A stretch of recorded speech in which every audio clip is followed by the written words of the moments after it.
ओम नमो भगवते वासुदेवाय।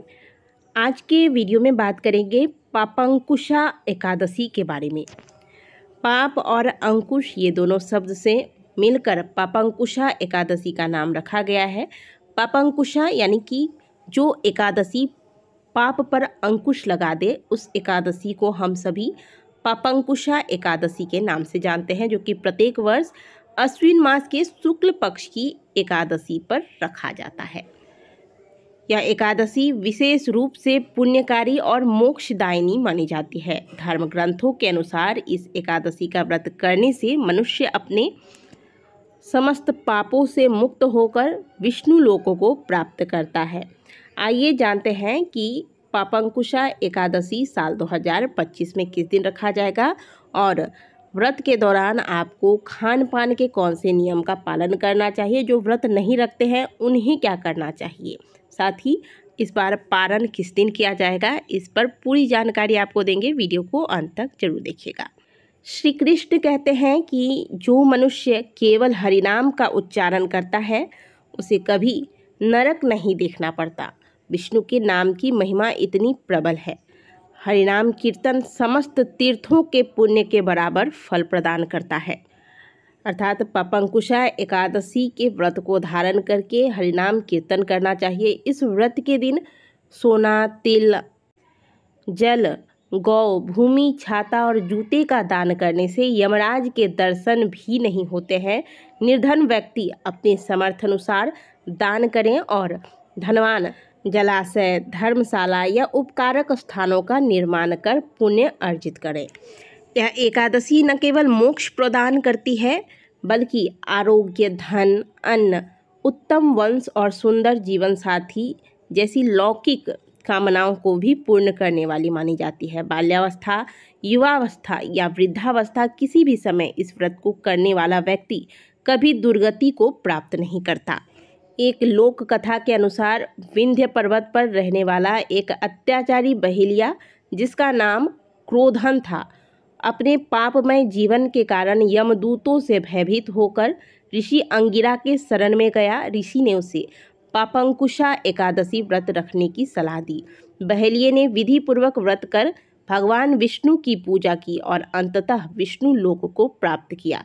तो जिन्होंने जीवन भर पाप किए हैं वह भी पश्चाताप करें और आगे कभी पाप न करने का मन में निश्चय ठान कर भगवान के शरण में जाए, इस व्रत को धारण करे तो उसके समस्त पाप नष्ट हो जाते हैं।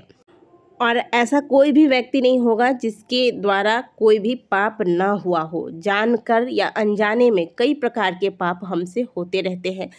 इन सभी से छुटकारा प्राप्त करने के लिए हमें आवश्यक है कि हम इस व्रत को धारण करें और भगवान विष्णु के शरणागत होकर भगवान विष्णु की पूजा अर्चना करें, उनके नाम जप को करें। जितना संभव हो इस एकादशी व्रत के नियमों का पालन करें। आइए जानते हैं साल 2025 में यह व्रत किस दिन रखा जाएगा।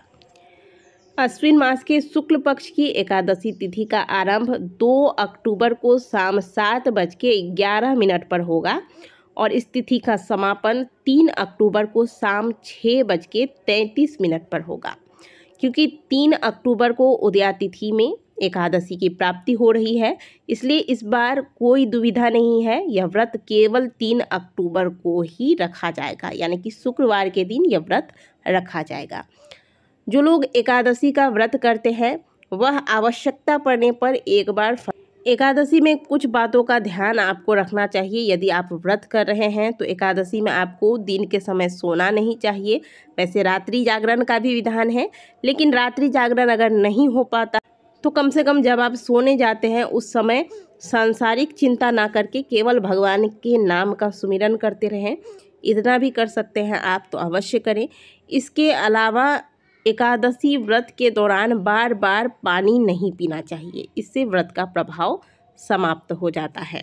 एकादशी व्रत के दौरान बार बार लोगों की आलोचनाएं करना, किसी ने कुछ गलत किया है या अच्छा किया है, किसी के बारे में बहुत ज़्यादा आलोचना करना, किसी की निंदा करना, किसी का निंदा सुनना, यह सब भी नहीं करना चाहिए। इससे व्रत के जो प्रभाव है वह कम जाते हैं। तो आपने इतने कष्ट से व्रत को धारण किया है, तो व्रत का आपको पूर्ण फल प्राप्त हो, इसके लिए इन चीज़ों का आपको ध्यान रखना चाहिए। जो चीज़ें बताई गई हैं उनको कीजिए व्रत के दौरान। तो व्रत के दौरान क्या करना चाहिए? व्रत के दौरान प्रभु के नाम का कीर्तन करें, भगवान के नाम का स्मरण करें। आप एक डायरी लेकर बैठ जाइए, उसमें राम राम राम राम नाम लिखिए भगवान का, या फिर आप भगवान के कथा को श्रवण कीजिए, भगवान के कथा का गान कीजिए। इस प्रकार से अपने व्रत को आप सफल बनाइए। और जो लोग व्रत नहीं करते हैं उन्हें भी आज के दिन क्या करना है? आप व्रत नहीं रख पा रहे हैं, कोई बात नहीं, लेकिन भगवान विष्णु की विधि पूर्वक पूजा कीजिए। और आज आपको जितना बार भूख लगे आप उतने बार खाइए, लेकिन भोजन आप फलाहारी भोजन करें। जैसे आप कुट्टू के आटे का हलवा बनाकर खा लीजिए, सिंघाड़े के आटे की रोटी बनाकर खाइए, हलवा बनाकर खाइए, साबूदाने का खीर बनाकर खाइए। इस प्रकार के फलाहारी भोजन कीजिए। अगर आप खान पान के इस नियम को मानते हुए भगवान की पूजा आराधना करते हैं तो भी आपको एकादशी व्रत के समान फल की प्राप्ति होगी। तो ये आप कर सकते हैं। अब बात करते हैं जिन लोगों ने एकादशी के व्रत को धारण किया होगा उनको पारण कब करना है। एकादशी व्रत का पारण 4 अक्टूबर को सुबह 6:23 से लेकर सुबह 8:44 तक, इसी समय के बीच में आपको व्रत का पारण कर लेना है। हरिवासर का समय होगा 3 अक्टूबर को मध्य रात्रि में 12:12 पर और समाप्त होगा हरिवासर सुबह 5:09 पर। यानी कि 4 अक्टूबर को सुबह 5:09 तक हरिवासर रहेगा। इसके बाद आपको व्रत का पारण करना है सुबह 6:23 से लेकर सुबह 8:44 तक। आप सभी को पापांकुशा एकादशी की बहुत सारी शुभकामनाएं। आशा करते हैं कि दी गई जानकारी आपको अच्छी लगी होगी। वीडियो अगर आपको अच्छी लगी है तो वीडियो को लाइक ज़रूर कीजिएगा। मिलते हैं आपसे अगले वीडियो में, तब तक के लिए ओम नमः शिवाय, हर हर महादेव, जय श्रीमन नारायण।